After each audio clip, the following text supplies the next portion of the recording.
Assalamualaikum warahmatullahi wabarakatuh. Bagaimana kabarnya siswa kelas 2? Semoga kalian tetap semangat ya dalam belajar dan semoga kalian tetap sehat sampai nanti. Oke ya. Sekarang kita akan melanjutkan pelajaran yang keempat kemarin, perilaku yang terpuji. Bagian yang ketiga ini nanti kita akan pemantapan ya, pemantapan pelajaran yang keempat. Nah, pemantapan ini nanti akan ada pertanyaan, kemudian pertanyaan nanti ada jawaban sekaligus pembahasannya. Oke ya, yang ada kaitannya dengan pelajaran yang keempat. Bisa kita mulai ya? Oke, kita mulai dari pertanyaan yang pertama. Nah, ini tentang pembahasan kerjasama. Ya, nanti kan ada kerjasama ya. Soal yang pertama, kalau ada pertanyaan apakah pengertian dari kerjasama itu, jawabannya apa? Ini sudah ada di yang kemarin itu. Jawabannya adalah kerjasama itu adalah sebuah usaha yang dilakukan oleh beberapa orang untuk mencapai tujuan bersama. Jadi yang namanya kerjasama itu ada usaha, kemudian yang melakukan itu beberapa orang, berarti lebih dari satu orang, tapi tujuannya hanya satu. Jadi ada usaha yang dilakukan oleh banyak orang atau orangnya itu lebih dari satu, usaha itu untuk mencapai tujuan bersama. Nah, itu pengertian dari kerjasama. Oke ya, paham ya jika ada pertanyaan seperti itu. Kita lanjutkan. Nanti kalau ada pertanyaan yang ini, sebutkan macam-macam kerjasama beserta contohnya. Jadi nanti kita diminta untuk menyebutkan macam-macam kerjasama sekaligus contoh dari macam-macam kerjasama tersebut. Kalian masih ingat? Oke, kita bahas bersama-sama. Ya, macam-macam kerjasama. Yang pertama, ini kerjasama dalam lingkungan keluarga. Lingkungan keluarga itu berarti ya ada ayah, ada ibu, ada adik atau kakak mungkin, ada kalian. Nah, itu saling bekerja sama. Contohnya yaitu kerjasama membersihkan rumah. Jadi membersihkan rumah itu yang enak agar lebih ringan dan pekerjaannya itu cepat selesai harus bekerja sama. Mungkin ada yang membersihkan dinding-dinding, ada yang membersihkan lantai, ada yang mengepel, kemudian ada yang membersihkan meja dan kursi dan lain sebagainya.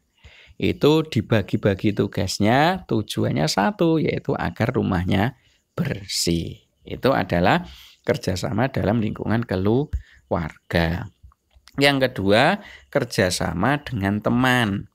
Nah, kerjasama dengan teman itu berarti kita melakukan suatu pekerjaan dengan teman kita. Biasanya di kelas, contohnya membersihkan kelas. Kalau membersihkan kelas itu berarti yang piket itu biasanya kan tidak hanya satu ya, ada 5 mungkin. Jadi yang 2 ada yang menyapu, kemudian yang 2 lagi ada yang membersihkan meja, baik meja guru, meja siswa, mejanya teman-teman. Ada juga mungkin nanti yang membersihkan kaca, ada yang menghapus papan tulis. Nah, tugasnya itu dibeda-bedakan, tugasnya itu berbeda-beda, tapi tujuannya satu, yaitu agar kelasnya bersih. Berarti itu bekerja sama dengan teman. Kemudian ada kerjasama dengan tetangga. Nah, kalau kerjasama dengan tetangga berarti ya dengan tetangga sekitar kita. Biasanya ini contohnya membersihkan selokan, bagi yang punya selokan. Kalau tidak punya selokan ya membersihkan rumput-rumput yang ada di sekitar rumah kita itu. Ya, kalau membersihkan selokan misalnya, itu berarti tetangga juga ada yang mungkin mengeruk sampah dari selokan itu, kemudian ada juga yang membuangnya ke tempat yang sudah disediakan dan lain sebagainya. pekerjaannya beda-beda, tapi tujuannya satu, yaitu agar selokannya bersih. Itu. Nah, itu semua termasuk contoh kerjasama. Baik kerjasama di lingkungan keluarga, di lingkungan teman, maupun dengan tetangga. Nah, kemudian soal yang selanjutnya. Jika ada soal, sebutkan 3 saja manfaat kerjasama. Kalau nanti diminta menyebutkan 3, ya kita sebutkan 3. Ya, kalau lebih, ya lebih bagus. Ya, yang penting tidak kurang dari 3. Apa saja manfaatnya? Banyak sekali. Yang pertama, dengan kerjasama, pekerjaan akan terasa ringan. Kemudian, yang kedua, dengan kerjasama, pekerjaan cepat selesai. Karena dilakukan bersama-sama itu tadi. Maka pekerjaan cepat selesai. Kemudian dengan bekerja sama dapat mempererat tali persaudaraan. Karena bekerja sama itu saling membantu. Ya, kalau saling membantu tidak mungkin di situ akan bertengkar. Ya, pasti tali persaudaraan akan semakin erat, semakin rukun. Ya, kalau kita bekerja sama. Kemudian yang keempat adalah berlatih untuk tolong menolong. Karena kerjasama itu intinya kan saling menolong. Tuh, itu saya sebutkan 4, nanti kalian cukup menyebutkan 3. Itu kalau diminta menyebutkan 3. Kalau toh kalian sebutkan 4-4-nya itu juga boleh. Kemudian soal yang selanjutnya untuk soal nomor 4. Tuliskan 2 peribahasa bagi orang yang suka bekerja sama. Nah, 2 peribahasa apa kira-kira? Yang kemarin itu kita sudah singgung. Peribahasa yang pertama adalah berat sama dipikul, ringan sama dijinjing. Ada yang tahu artinya ini? Ini artinya adalah susah dan senang itu dihadapi bersama-sama. Kalau susah ya kita bersama. Kalau senang ya kita bersama. Itu arti dari peribahasa berat sama dipikul, ringan sama dijinjing. Peribahasa yang satunya apa? Peribahasa yang satunya adalah hati gajah sama dilapah, hati kuman sama dipecah. Nah, ini peribahasa ini. Terus artinya apa?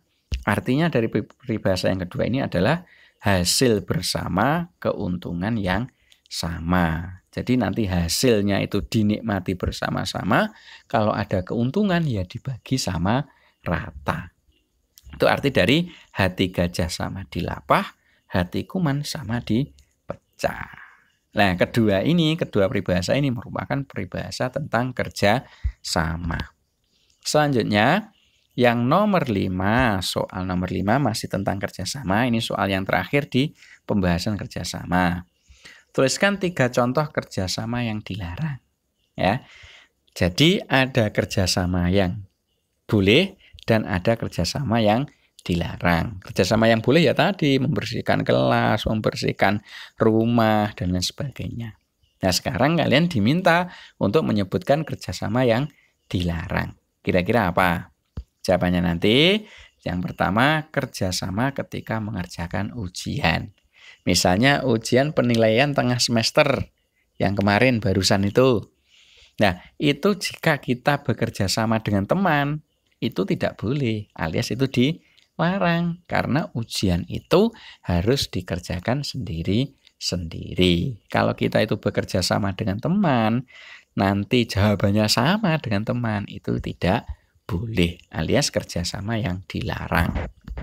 Contohnya lagi, yaitu kerjasama menjahili teman. Ya, jadi temannya dijahili, kita ikut menjahili. Nah, itu tidak boleh. Selanjutnya, kerjasama membolos sekolah. Jadi, ketika ada teman yang membolos, kita ikut membolos. Itu tidak boleh. Ya, kerjasama yang semacam itu tidak boleh.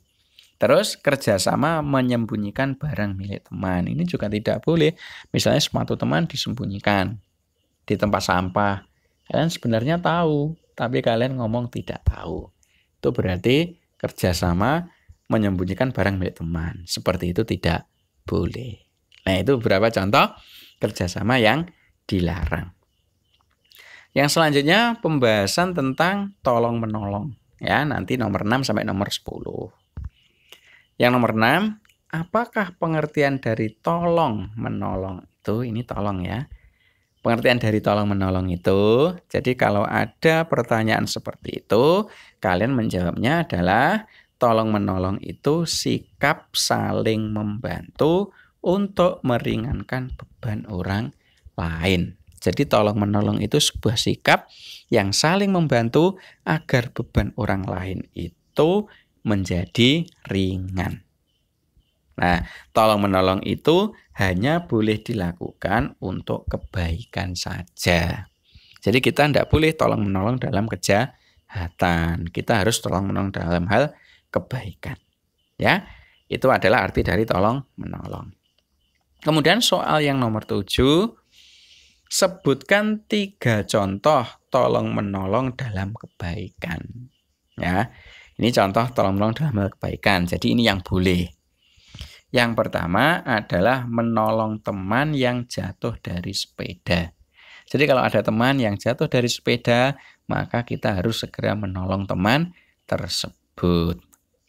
Kemudian yang kedua adalah menolong teman yang lupa tidak membawa pensil. Jadi ketika di kelas ada teman yang tidak membawa pensil, terus pensil kalian lebih, maka yang lebihnya itu kita pinjamkan kepada teman yang tidak membawa pensil tersebut. Itu contoh tolong menolong dalam kebaikan. Satu lagi, yaitu menolong membersihkan papan tulis. Ya, misalnya ketika nanti diterangkan oleh guru, kemudian papan tulisnya sudah penuh, maka kalian segera berdiri, terus menghapus papan tulis. Nah, dari ketiga itu merupakan contoh tolong menolong dalam hal kebaikan. Kita lanjutkan. Soal yang nomor 8 adalah sebutkan 3 contoh tolong menolong dalam kejahatan. Kalau tadi dalam kebaikan, sekarang contoh dalam kejahatan. Nah, tolong menolong dalam kejahatan ini adalah tolong menolong yang harus kita hindari. Tolong menolong yang tidak boleh dilakukan. Contohnya apa? Yang pertama, memberikan contekan jawaban kepada teman saat ujian. Jadi ketika ada ujian, kita sudah selesai, kemudian kita memberikan jawaban kita kepada teman kita. Itu tolong menolong tapi tidak boleh. Karena tolong menolongnya dalam hal kejahatan. Itu tidak boleh dilakukan. Kemudian, membantu menipu guru ketika teman bolos sekolah. Nah, jadi ketika ada teman bolos sekolah, kemudian kalian ditanya, "Loh, temanmu yang mana?" Sebenarnya kalian tahu, oh teman saya bolos, tapi kalian tidak mau menyebutkan kalau teman kalian membolos. Itu berarti kalian bohong atau menipu guru. Itu tidak boleh. Meskipun itu menolong temanmu. Karena tolong menolong yang seperti itu termasuk tolong menolong dalam hal kejahatan. Kemudian yang ketiga adalah membantu teman menyebarkan fitnah. Fitnah itu ya sesuatu yang tidak pernah dilakukan, tapi itu disebarkan. Itu namanya fitnah. Ketika ada fitnah, maka kita tidak boleh ikut menyebarkan. Kita harus mengingatkan teman tersebut untuk menghentikan fitnahnya. Tuh, ya, tolong menolong yang tidak boleh kita lakukan. Selanjutnya soal yang nomor 9. Tuliskan 3 saja tata cara menolong orang lain. Jadi ketika kita menolong orang lain, itu ada tata caranya. Bagaimana tata caranya? Yang pertama, yaitu ketika kita menolong itu harus dilandasi dengan keikhlasan. Kita harus ikhlas menolong orang lain tersebut. Tidak boleh kita menolong itu dengan mengharapkan imbalan. Kita harus ikhlas dalam menolong teman. Kemudian, tata cara tolong menolong yang kedua adalah menolong dengan sesuatu yang baik. Jadi, kita dalam menolong orang itu, ketika kita memberikan sesuatu, ya sesuatunya ini loh, harus yang masih baik. Tidak boleh sudah rusak, kita berikan kepada orang yang membutuhkan itu. Jadi, yang masih berfungsi, yang masih baik, kita berikan kepada orang yang membutuhkan. Kemudian yang selanjutnya jangan membeda-bedakan. Jadi ketika kita mau menolong orang, kita tidak boleh membeda-bedakan. Wah, itu anak orang kaya. Wah, itu anak orang miskin. Kalau orang kaya saya tolong, kalau orang miskin tidak saya tolong. Tidak boleh membeda-bedakan seperti itu.